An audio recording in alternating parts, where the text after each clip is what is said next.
Bismillah, alhamdulillahi nahmaduhu wa nastaghfiruhu wa na'udzu billahi min syururi anfusina may yahdihillahu fala hadiyalah. Asyhadu an la ilaha illallah, asyhadu anna Muhammadar Rasulullah. Puji syukur kehadirat Allah Subhanahu wa taala yang mana telah memberikan kita nikmat, terutama yaitu nikmat sehat sehingga kita dapat kuliah di akuntansi manajemen ini. Sholawat beriringan salam kepada Nabi junjungan alam, yakni Nabi Muhammad SAW. Yang terhormat Bapak Ileh Satria SEMASMSI selaku dosen pengampu akuntansi manajemen, dan tak lupa kawan-kawan sekalian.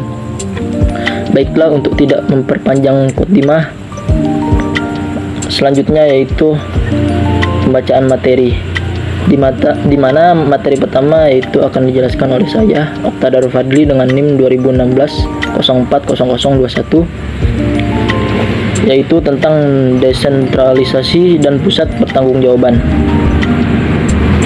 Alasan-alasan untuk melakukan desentralisasi. Yang pertama yaitu meningkatkan daya saing, mengumpulkan dan menggunakan informasi lokal, memfokuskan manajemen pusat, melatih dan memotivasi para manajemen. Yang kedua yaitu pengukuran kinerja pusat investasi dengan menggunakan laporan laba rugi variabel dan observasi. Hubungan antara produksi, penjualan, dan laba. Hubungan antara laba menurut perhitungan biaya variabel dan laba menurut perhitungan biaya observasi berubah ketika hubungan antara produksi dan penjualan berubah. Jika barang yang terjual lebih banyak dari yang diproduksi, maka laba menurut perhitungan biaya variabel akan lebih tinggi dari laba menurut perhitungan biaya observasi. Kunci untuk menjelaskan perbedaan di antara keduanya yaitu laba tersebut adalah analisis terhadap arus overhead. Selanjutnya yaitu perlakuan overhead tetap pada perhitungan biaya absorpsi. Menurut perhitungan biaya absorpsi, overhead tetap harus dibebankan pada unit yang diproduksi. Hal ini menciptakan dua masalah. Yang pertama yaitu bagaimanakah kita mengonversi overhead pabrik yang dibebankan berdasarkan jam tenaga kerja langsung atau jam mesin terhadap overhead pabrik yang ditetapkan untuk unit yang diproduksi. Yang kedua, apa yang dilakukan jika overhead pabrik yang aktual tidak sama dengan overhead pabrik yang dibebankan? Sekian pembahasan materi dari saya. Selanjutnya akan dibacakan oleh rekan saya. Sekian, terima kasih. Baiklah, perkenalkan, nama saya Nadila Rizkia Zahra dengan NIM 201604007 akan melanjutkan materi dari Okta Darul Fadli tadi mengenai laporan laba rugi segmen dengan menggunakan perhitungan biaya variabel. Perhitungan biaya variabel ini gunanya yaitu untuk menyiapkan laporan laba rugi segmen. Kenapa? Karena perhitungan ini menyediakan informasi-informasi yang sangat penting mengenai biaya-biaya atau beban-beban variabel. Nah, beban variabel ini terbagi menjadi dua, yaitu beban tetap langsung dan beban tetap umum.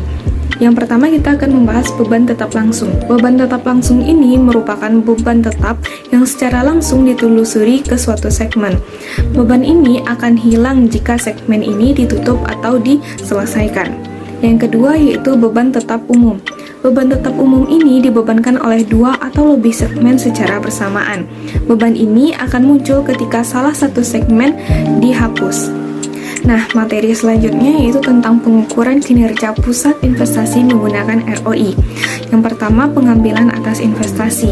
ROI ini dapat dicari sebagai dengan menggunakan pengembalian investasi, yaitu dengan laba operasi dibagi dengan aktiva operasi rata-rata. Laba operasi ini mengacu kepada laba sebelum bunga dan pajak, sedangkan aktiva operasi ini adalah seluruh aktiva yang digunakan untuk menghasilkan laba operasi termasuk kas, piutang, persediaan, tanah, gedung, dan juga peralatan.